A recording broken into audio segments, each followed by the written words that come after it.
Surgery కంటే hospital bill అంటేనే భయం. అదే మధ్య తరగతికి అందుబాటు ధరలో వైద్యం. Medistar hospitals. బ్రూస్లీ చరిత్ర అంతా చదివేశారు. బ్రూస్లీ కూడా ఇన్ని విషయాలు తెలుసుంటావేమో. ఆబ్వియస్లీ, ఎందుకంటే నేను టావో బ్రూస్లీని నేను వాళ్ళ ఈ మొత్తం అన్ని చూసి తర్వాత రిటర్న్ ఆఫ్ ద డ్రాగన్ ఈ డైరెక్టెడ్ హిమ్సెల్ఫ్. అది యాక్చువల్లీ ఒరిజినల్ రిలీజ్ అయింది వే ఆఫ్ ద డ్రాగన్ అనే పేరుతో. కానీ ఎంటర్ ద డ్రాగన్ తర్వాత డబ్ చేశారు కాబట్టి ఇక్కడ రిటర్న్ ఆఫ్ ద డ్రాగన్ అని పేరు మార్చారు ఓవర్సీస్ రిలీజ్కి. ఈ Way of the Dragon, Big Boss, Chinese Connection ఈ సినిమాలు వచ్చిన తర్వాత అప్పుడు రాబర్ట్ వైజ్ అని ఒక డైరెక్టర్ అండ్ ఫెడ్ వాండ్రాబ్ అని ఒక producer, they had this idea. మనం ఇప్పుడు సౌత్లో రెండు లాంగ్వేజ్లో చేస్తే మనకు కొంచెం ఇది వస్తుంది, బల్క్ ఆఫ్ ది థింగ్ మనకు హాంకాంగ్ నుంచి వస్తుంది, ఇంటర్నేషనల్ మార్కెట్లో ట్రై చేద్దాం అనే ఉద్దేశంతో ఎంటర్ ద డ్రాగన్ స్టార్ట్ అయింది. And that made him the biggest star. Enter the Dragon start అయిన తర్వాత ఒక 1 month release, he saw the last copy, I mean first copy and is very happy with that and he told his wife and everything. అంటే I couldn't have asked for a better platform to showcase my art అన్న దాని ఆ ఫీలింగ్లో. అంటే music దగ్గర నుంచి sound effects everything he was doing it himself ఆ టైంలో. Hollywood studios they had a very mixed, అంటే impact they can't get away. కానీ జనరల్ ఆడియన్స్ వస్తారా రారా? చైనీస్ ఓడ్ హీరో అంటే అంటే Asian and American, western, European మార్కెట్స్లో ఒక చైనీస్ ఫేస్ని చూసి వచ్చిన అంతవరకు లేదు అసలు, ఇన్స్టెన్స్ అనేది లేదు. Actually that way he created history of course. And release అయిన తర్వాత ఇట్ క్రియేటెడ్ ఎ సెన్సేషన్. అంటే ఫస్ట్ నా కజిన్ చెప్పాడు, బ్రూస్లీ అంటే బ్రూస్లీ చచ్చిపోతాడా, Bruce Lee how the fuck and Bruce Lee die అనేది ఫీలింగ్. అప్పుడు ఒక స్టేజ్లో తను ఏదో చంపేశారు, చైనీస్ షాలిన్ మాంక్ టెంపుల్ వాళ్ళు కంఫూ సీక్రెట్ ఇచ్చేసిన వాళ్ళు ఏదో చేశారు, గవర్నమెంట్ చంపేసింది, ఏదో రకరకాల ఒక వార్తలు. ఎందుకంటే బ్రూస్లీ అనేవాడు చాటు అనేది అసలు ఊహకి అందదు అసలు. You can't understand. అంటే most perfect specimen of human being, his strength of mind, his intensity, his body, his fighting skill, అంటే you can't go better than Bruce Lee. అలాంటి ఎలిమెంట్ ఉన్న మనిషి just like that he died. అదేంటి, it's a reaction to a painkiller tablet. The official confirmation the death సర్టిఫికేట్లో ఒక aspirin లాంటి టాబ్లెట్కి ఒక negative reaction తోటి చచ్చిపోయాడు బ్రూస్లీ. యాక్చువల్గా మీకేమనిపిస్తుంది? Do suspect that? I think 100% official cause is correct. ఎందుకంటే కాన్స్పిరసీ అనేది ఎవరైనా ఏదైనా అనుకోవచ్చు, దెయ్యం వచ్చి చంపేసింది అనుకోవచ్చు, లేకపోతే దేవుడు ఏదో అనుకున్నా, అది పాయింట్ అది కాదు.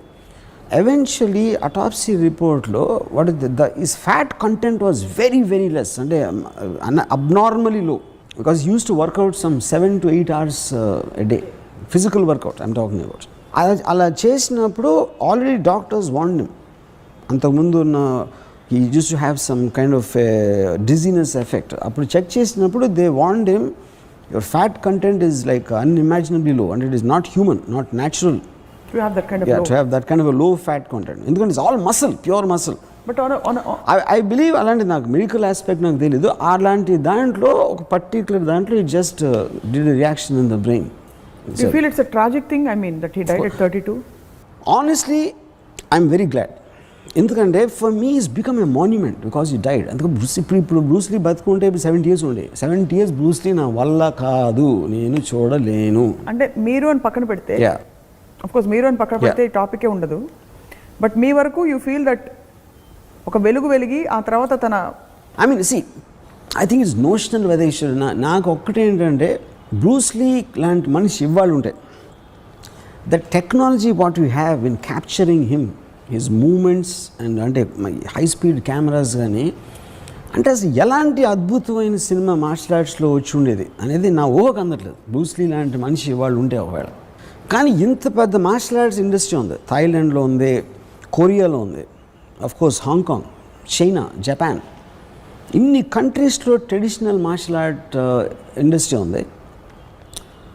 They could produce one Bruce Lee more. ఎక్కడ నియరెస్ట్ లీడ్ ఎవడు అసలు బ్రూస్లీకి? ఇప్పుడు జెట్ లీ కానీ, జాకీ చాన్ కానీ, టోనీ జా కానీ, all of them they just pale in comparison to Bruce Lee, only because they don't have a philosophical theory. Or would you say that Bruce Lee was the first one to do it? Bruce Lee was the first one to do it. Not at all. కొత్తగా వచ్చిన వాళ్ళు ఎప్పుడు కూడా first వచ్చిన వాళ్ళు that's not true at all. ఎందుకంటే ఇప్పుడు ఇప్పుడు న్యూస్ కూడా ఛానల్ TV9 See, వచ్చింది. ఇప్పుడు చూసినా కూడా Bruce Lee you will feel the same impact. ఇప్పుడు I'm saying That is true అంటే because- after you saw all this own back వచ్చింది, ప్రొటెక్టర్ వచ్చినాయి, అన్ని ఆల్ ది అంటే he is already from nowhere, ఏమీ లేని దాని నుంచి. అంతకుముందు ఎవరు లేరు ఇలాంటి ఆద్యులు లేకపోతే పెద్ద పెద్ద మాస్టర్స్. బ్రూస్లీ ఒక చాలా పెద్ద బెంచ్ మార్క్ క్రియేట్ చేసి తర్వాత వచ్చిన వాళ్ళు ఎవరు అంత బెంచ్ మార్క్ క్రియేట్ చేయలేకపోగా. అదే నేను ఇందాక నుంచి చెప్తుంది అదే. Bruce Lee it is the man whose created, it is not the martial art. ఐస్లో చూసిన intensity that has more fighting power than actually his punch. You know that's him as a person. ఇప్పుడు ఒక రిటర్న్ ఆఫ్ ద డ్రాగన్లో warning వేస్తాడు, ఆడు ఇలా ముందుకు వెళ్ళబోతే హీరోయిన్ ఆపుతున్నాడు.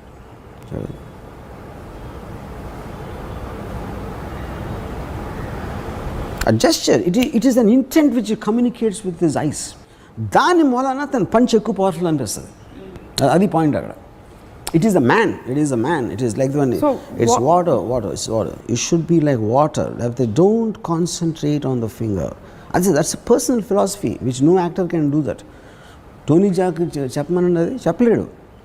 థాట్ అదే, వాయిస్ ఉంటుంది తనకు కూడా.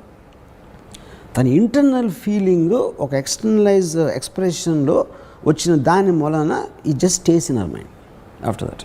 So he was a real hero. Hero, I don't know. I think he's a force of nature. I mean, I think people like Bruce Lee will happen. I mean, I think happened only once in the history of the world.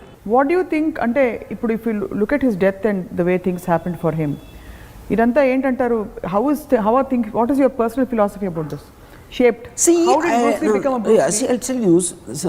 See, one is force of nature అనేది by definition itself ఒక uniqueness. ఎన్నో జీవులు ఉంటాయి, ఏదేదో ఉంటాయి, నదులు ఉంటాయి, ఇవి ఉంటాయి.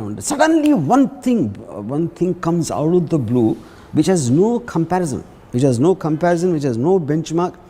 మీరు అంతకుముందు కనీ విని ఎరగని అని ఒక ఫ్రేజ్ ఉంటుంది కదా, కనీ విని ఎరగని ఒక మనిషి, అది ఫోర్స్ ఆఫ్ నేచర్. అది ఎవరు క్రియేట్ చేయాలి. అంటే nature wants to express itself through him. Yeah. And he became the perfect ఒక మీడియం. డైమండ్, ఎన్నో రాళ్ళు ఉంటాయి, రప్పలు ఉంటాయి, ఒక కోహినూర్ డైమండ్ ఒకటే ఉంటుంది. అది రాయే. అదొక్కటే ఎందుకు వచ్చిందంటే అది కావాలని బ్రహ్మో గెమ్మో క్రియేట్ చేసాడా, లేకపోతే it is by accident, it is by intent అనేది I think I or anybody will be too less to comment on that. Why only Bruce Lee should be this and so that is why it's called a force of nature. Nature ఒక particular టైంలో takes a decision or just on something it that's it. So the force of nature aspect is a point is like ఒక same thing will go to an artist like maybe a Mozart for example. Same thing can go to some highly intellectual ఒక Adolf Hitler అన్నాడు. అందరూ ఒకటే, how can you convince entire Germany that he can be the king of the world అంటే it is that one particular trait in that person. They are all forces of nature.